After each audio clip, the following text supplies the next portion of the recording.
The acting editor of the Sunday Times is due to meet Jewish community leaders today to express regrets for a Gerald Scarf cartoon in the paper. The cartoon appears to depict Israeli Prime Minister Benjamin Netanyahu using red mortar to build a wall containing the bodies of Palestinians. It was published on Sunday, International Holocaust Remembrance Day, with the caption, "Will cementing peace continue?" Rupert Murdoch has already apologised. Murdoch personally apologised for the cartoon on Twitter, saying Gerald Scarf has never reflected the opinions of the Sunday Times. Nevertheless, we owe major apology for grotesque, offensive cartoon. The Chief Rabbi, Lord Sachs, as Rachel told you in the news, has said whatever the intention, the danger of such images is that they reinforce a great slander of our time, that Jews, victims of the Holocaust, are now perpetrators of a similar crime against the Palestinians. Not only is this manifestly untrue, it is also inflammatory and deeply dangerous. Let's talk to our arts correspondent David Sillito before I speak to a couple of guests on this, including a cartoonist and the chief exec of the Jewish Leadership Council. That in a moment. David Sillito, our arts correspondent. Has Gerald Scarf said anything? He's issued a statement just in the last couple of hours saying that he regrets the timing. He didn't realise the day it was going out, but he says that he defends the cartoon. He says he is not anti-Semitic. There was no intention of insulting the Jewish people. He was making a political point about Benjamin Netanyahu and his policy in the West Bank and the building of the wall. So that's the statement from Gerald Scarf. He's on a cruise at the moment. That's why he's been unable to actually speak to the media about this. But he said very straightforwardly, he's not anti-Semitic. He didn't intend it to be anti-Semitic. He was making a political point, but he does regret and apologise for the timing on International Holocaust Memorial Day. It is freedom of expression, ultimately, isn't it? Which is something that Rupert Murdoch supports. Why? It's quite unusual, isn't it, for him to personally apologise? Very unusual, and the description of it as grotesque and offensive, and making it clear that it has nothing to do with the views of the Sunday Times is more than clear what his views are, and they are unusual to be stated as forthrightly about anything that appears in something of his output. Of his newspapers. But I think the key thing is, especially for people who are listening to this on the radio, as they are, is the actual imagery used. And that's what the essence of this is about. It's sort of the stock of images that have been used to illustrate cartoons about Jewish people over the years. And the trowel that is being used to cement the mortar on the wall with that dripping red mortar, it looks like blood.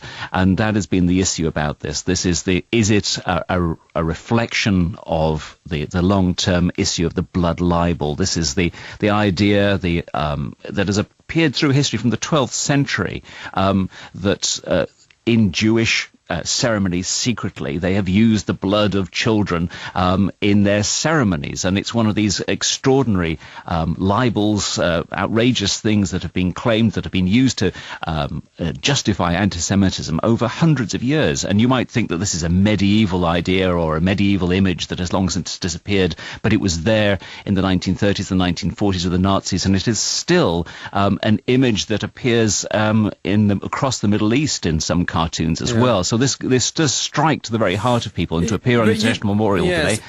You have to choose to join those dots, though, don't you? Gerald Scarf has come out and said, "Look, I'm not anti-Semitic." I've got the cartoon in front of me, and it seems to be, the suggestion seems to be that the wall is being built by the Israeli Prime Minister with the blood of Palestinian people. That I think that's what it's trying to say. Absolutely. I mean, he's making a very strong political point, and there have been cartoonists lining up today saying that this is appalling, that they feel hamstrung, that any criticism of the Israeli government or of Israeli policies is automatically labelled as anti-Semitic. It's about the power of images and how they can be interpreted in different ways, and the reservoir of feeling that exists over centuries. Well, let's examine that point. So was Rupert Murdoch right to apologise for this cartoon that was in the Sunday Times this week? Monix Rueb is a Dutch cartoonist who does a political cartoon strip in Holland, and Jeremy Newmark is chief executive of the Jewish Leadership Council. Jeremy Newmark, I mentioned this meeting, the acting Sunday Times editor is meeting Jewish community leaders later today. I think you're in that meeting, aren't you? That's right. We're due to see him in about an hour's time. First of all, Jeremy Newmark, this is freedom of expression, isn't it? Of course, you don't like that cartoon, but is it right that Gerald Scarfe is free to depict that? Well, nobody's taken issue with freedom of expression, and I would simply point you to the pages of the Israeli print media, the Israeli newspapers, who every day, on a multiple basis, print all sorts of cartoons depicting Benjamin Netanyahu and other Israeli political leaders in all sorts of ways that some people may find offensive and some people don't. That's not the issue. Do they depict Palestinian leaders in offensive ways? I'm sure they depict all sorts of leaders from the region in very similar ways. But this cartoon went further. I mean, your guest earlier, your contributor just now, said you have to make an effort to join the dots. Well, yesterday at the National Holocaust Memorial Day ceremony in London, I spoke to a Holocaust survivor, an elderly Holocaust survivor, who woke up, opened their Sunday Times over breakfast on the 27th of January, on a Holocaust Memorial Day, and they didn't have to choose. I don't think it would be fair to say they had the option to choose whether or not to join up the dots. This no, but they're different. The dots the dots we were talking about was the bloodline libel, the myth that about Jewish people and their babies. That's what we were talking about earlier, not the Holocaust. Well, the blood libel is a myth and a trope that's been present since the days of medieval anti-Semitism, and was certainly prevalent and referred to in Nazi literature during the Holocaust. And are you saying you think Gerald Scarfe had that in mind, had the blood libel in mind when he drew that cartoon? I don't know what Gerald Scarfe had in mind, and we must take what he has said today at face value, that he was unaware of the timing, and he apologises about the impact. And what I think is really salient, actually, is not what people had in mind, but the impact of that cartoon using those particular images on that particular day. Yes, there's an issue of freedom of speech, but when freedom of speech is misused or abused to cause particular hurt, pain and anguish to one particular section of society or one particular section of the community, then we have to ask if that is a responsible use of freedom of speech. Would it have been acceptable, admittedly distasteful? Of course, you still would not have been comfortable with it or have liked it, but would it still have been acceptable if it hadn't been published on Holocaust Remembrance Day? I think there were elements of that cartoon that were so grotesque and so offensive that it would have been problematic, but I do think the timing added an extra piece of grist to the mill. Morning to Reb, a Dutch cartoonist. You do political cartoon strip in Holland. First of all, what's your view of the cartoon itself? Yes. What do you think to it? Looking at it, I just see a very strong political cartoon, reflecting on the elections in Israel. And what I said before, I think the timing is somewhat unlucky, to say the least. And if the Sunday Times should have realized that this is not the moment to publish this cartoon. But I don't see anything, the references to the blood libel and stuff like that. I think that's a bit too far-fetched. This is just a political cartoon. Jeremy, it's far-fetched to connect it to the blood libel. Yes. Okay. I think that comes with the bad timing of publishing the cartoon with the Holocaust Memorial Day. That people tend to look to find things in a cartoon which I'm sure Steppen of what's his name, Gerald Scarfe hadn't intended. He tried to make a point. He must have known it would be offensive, Marnix, even if he hadn't known that it was International Holocaust Remembrance Day, and I think we have to take him at his word. He said he didn't know it was that day. It's still enough. He could say he knew that was going to cause offence. That's Benjamin Netanyahu. As I say, I've got it here. He was building a wall. There is a trowel with blood on it that Netanyahu is holding. The cement has been replaced by blood, so the mortar is blood, and there are Palestinian people. Their limbs and their heads are trapped within the wall itself, and they appear to be screaming. He knew that was going to cause offence. He couldn't have not known that. Maybe he would, but I just think he drew a very strong picture of a sentiment that is widely shared throughout the world. Which is what? What's the sentiment? the sentiment, just exactly what Scarf has drawn, that Israel is building a wall with the blood from Palestinians. Was that the sentiment you share, is it? I'm not sure where I stand, being quarter Jewish. Okay. So, but I tend to think this wall should have never been built. They should tear it down immediately. And I think Scarf makes a very strong point.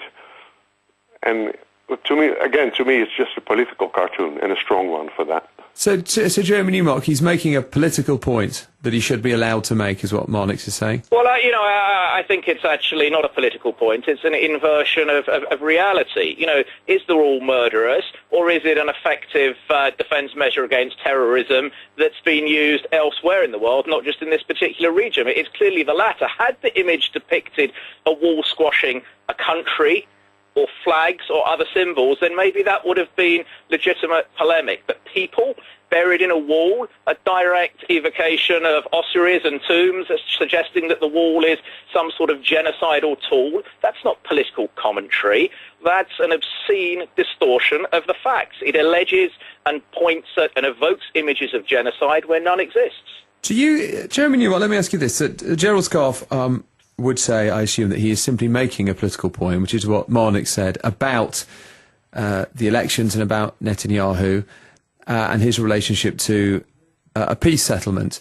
Is it possible to make that point in that way without being anti-Semitic? What I'm saying is, from Gerald Scarf's point of view, he would perhaps argue all he's talking about is Benjamin Netanyahu rather than demonstrating some kind of prejudice or hostility towards Jews. Exactly. Well, of course it's possible to do that, and commentators, analysts, cartoonists, and cultural providers and actors and even comedians do that on a daily basis, both in the region, in Europe, and in the UK, and they don't have to resort to evoking images of genocide, blood libel, and such like. There's a very clear difference between legitimate critique of the policies of this or that government of the State of Israel and using the sort of imagery that we've seen here that takes things to an entirely different, grotesque and unacceptable level. But do you accept, if he did not have in mind the blood libel, and I think we have to take him at his word, you might not choose to, but if he did not have in mind the blood libel, if he did not have in mind the Holocaust, if he was simply trying to make a point very specifically about Benjamin Netanyahu, do you accept that he personally wasn't demonstrating a prejudice towards all Jews, that he therefore was not being anti-Semitic?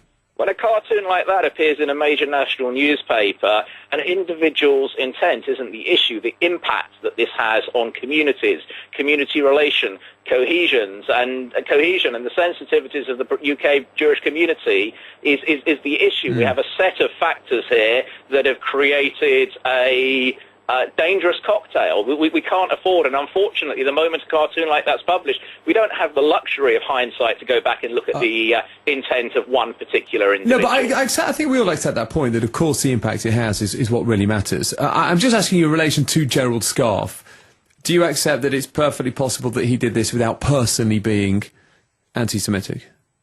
Of course that's possible, but as I would say, when people throw bricks through a synagogue window in the UK because they want to protest against the actions of a government of the State of Israel, it's not their intent and what was going on in their heads at that point in time that really matters. I think people that bear political responsibility and the responsibility of publishing national newspapers have to look at the impact on society as a whole. I think that's why the Sunday Times have apologised, and I think that's why Rupert Murdoch has apologised. Okay, Jeremy Newmark, thank you, Chief Exec of the Jewish Leadership Council, who's on his way to that meeting with the acting editor of the Sunday Times. And Marnix Rueb, thank you. Marnix is a Dutch cartoonist who does a political cartoon strip in Holland. It's 3:20.